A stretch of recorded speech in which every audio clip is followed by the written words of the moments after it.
ఇప్పుడు అధికారంలో ఉన్న వాళ్ళ ప్రధాన ఎజెండా ఏంటంటే, ఇప్పుడు కాదు, జగన్మోహన్ రెడ్డి గారు రాజకీయాల్లోకి వచ్చిన దగ్గర నుంచి ఈ సెకండ్ వరకు కూడా వాళ్ళ ప్రధాన ఎజెండా ఏంటి అంటే, జగన్ను ఒక అజ్ఞానిగానో, జగన్ను ఒక విధ్వంసకారుడుగానో, జగన్ను ఒక అరాచకవాదిగానో, జగన్ను ఒక హంతకుడుగానో, జగన్ను ఒక ఫ్యాక్షనిస్ట్‌గానో, అంటే ఈ విధంగా చిత్రీకరించుకుంటూ వెళ్ళాలి. పదే పదే పదే మనం మన మంది మార్బలం, మన పత్రికలు, మన టీవీ ఛానళ్ళు, రాజ్యాంగబద్ధమైన వ్యవస్థల్లో కీలకంగా పనిచేసిన వాళ్ళు డైరెక్ట్‌గా, ఇండైరెక్ట్‌గా, ప్రస్తుతం ఉన్నోళ్ళు, మాజీలు, రకరకాల వ్యక్తులు ఇదే విషయాన్ని జనంలోకి తీసుకెళ్తే మాక్సిమం జనాన్ని మనం కన్విన్స్ చేయొచ్చు అన్న ఎజెండాతో ముందుకెళ్తూ ఉన్నారు. ఈ సెకండ్ కూడా ఎజెండా మారట్లేదు. నువ్వు కలెక్టర్ల సమావేశంలో మాట్లాడు, లేకపోతే పోలీస్ అభ్యర్థులకి వాళ్ళకైతే నియామక పత్రాలు అందించే కార్యక్రమాన్ని రాజకీయ ఈవెంట్‌గా నిర్వహించి అక్కడ మాట్లాడు, ఉపాధ్యాయులుగా ఎన్నికైన వాళ్లకు నియామక పత్రాలు అందించి అది ఒక రాజకీయ ఈవెంట్‌గా చిత్రీకరించిన బహిరంగ సభలో మాట్లాడు. నువ్వు ఎక్కడైనా పర్వాలే. ఈ క్యాబినెట్ సమావేశాలు ఇంకా మిగిలిన రివ్యూస్ ఇవి సమీక్షలు అయితే చెప్పక్కర్లే. కలెక్టర్ల కాన్ఫరెన్స్‌లో అట్లా మాట్లాడుతున్నప్పుడు ఇంక వేరే మనం ఏమీ చెప్పక్కర్లేదు. ఇదే చిత్రీకరిస్తూ ఉంటారు. కానీ జగన్మోహన్ రెడ్డి గారు తీసుకొచ్చిన సంస్కరణలు, జగన్మోహన్ రెడ్డి గారు అవలంబించిన విధానాలను దాన్ని మాత్రం కొట్టిపడేయలేరు, వాటిని మాత్రం ఆపలేరు. పైగా అవన్నీ కూడా మావే అని చెప్పి వీళ్ళ అకౌంట్లో చాలా కన్వీనియంట్గా కూడా వేసుకోగలుగుతారు.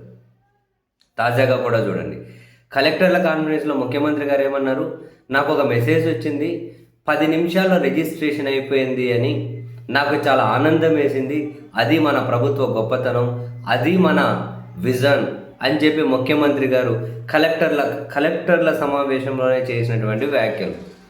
సరే, దీనికి మనం కొనసాగింపుగా చూస్తే ఈ 18 నెలల చంద్రబాబు నాయుడు గారి ప్రభుత్వ హయాంలో స్టాంప్స్ అండ్ రిజిస్ట్రేషన్ శాఖలు వాళ్ళు చేపట్టిన ఏ ఒక్క కార్యక్రమమైనా ఉందా? దేన్ని అప్గ్రేడ్ చేశారు? ఎప్పుడు అప్గ్రేడ్ చేశారు? దేన్ని అప్డేట్ చేశారు? ఇందులో వాళ్ళు తీసుకొచ్చిన సంస్కరణలు ఏంటి? ఎప్పుడు స్టార్ట్ చేశారు? ఎప్పుడు ముగించారు సంస్కరణలు? ఎక్కడా కూడా లేదు. వాళ్ళ ప్రమేయం ఏమీ లేదు.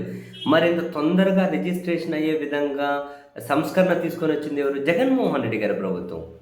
జగన్మోహన్ రెడ్డి గారు నిమిషాల వ్యవధిలోనే రిజిస్ట్రేషన్ అయ్యే విధంగా దీంట్లో సంస్కరణ తీసుకొని వచ్చారు. మీకు గుర్తుందో లేదో, ఆ సంస్కరణ తీసుకొని వచ్చినప్పుడు ఇదే చంద్రబాబు నాయుడు గారు వీళ్ళ బ్యాచు, వీళ్ళ మరో మిత్రపక్షాలు అనబడే సొంత పార్టీలే వేరే బ్రాంచులు పెట్టుకున్నట్టుంటారు. వీళ్ళు పదే పదే చెప్పింది ఏంటి?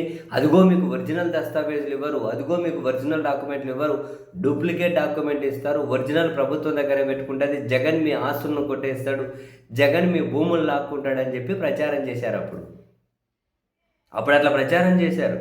సీన్ కట్ చేస్తే అప్పుడు జగన్మోహన్ రెడ్డి గారి ప్రభుత్వ హయాంలో వేగంగా రిజిస్ట్రేషన్ అనే ప్రాసెస్ ఇప్పుడు అదే ఎగ్జిక్యూట్ అవుతూ ఉంది. అది 10 నిమిషాల రిజిస్ట్రేషన్ అయిపోయిందట. ఆ మెసేజ్ చంద్రబాబు గారికి వచ్చిందట. ఎక్కడ లేని ఆనందం వేసింది, అదే నా విజను అంటున్నారు.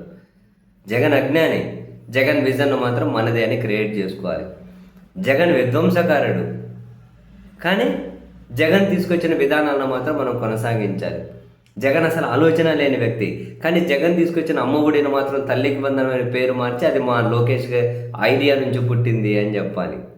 జనరల్గా చూడండి, జగన్ దేనికి పనికిరాడు. తీసుకొచ్చిన సచివాలయాలను మాత్రం మనం స్వర్ణ గ్రామాలుగా మార్చి ఇంప్లిమెంట్ చేసుకోవాలి. జగన్ తీసుకొచ్చిన దేన్ని వీళ్ళు స్టాప్ చేయలేకపోయారు. అన్ని సంస్కరణలు ఇన్ని సంవత్సరాలు ముఖ్యమంత్రిగా ఉండి కూడా చంద్రబాబు గారు తీసుకురాలేకపోయారు. కానీ ఒకవైపేమో ఆయన నెగిటివ్గా ప్రొజెక్ట్ చేయాలి, మరొక వైపేమో ఆయన ప్రభుత్వంలో జరిగినవన్నీ మనది అని చెప్పి ఓన్గా క్రియేట్ చేసుకుంటూ ఒకటే ఏమిటి అన్నీ ప్రతిదీ కూడా పోర్టుల దగ్గర నుంచి, ఫిషింగ్ హార్బర్ల దగ్గర నుంచి, విశాఖలో ప్రస్తుతం అది ఆదాని డేటా సెంటర్ దగ్గర నుంచి ప్రతిదీ ఇట్లా మాట్లాడుకుంటూ పోతే అన్నీ. కానీ ఆయన మాత్రం నెగిటివ్గానే ప్రొజెక్ట్ చేయాలి. భలే ఉంది.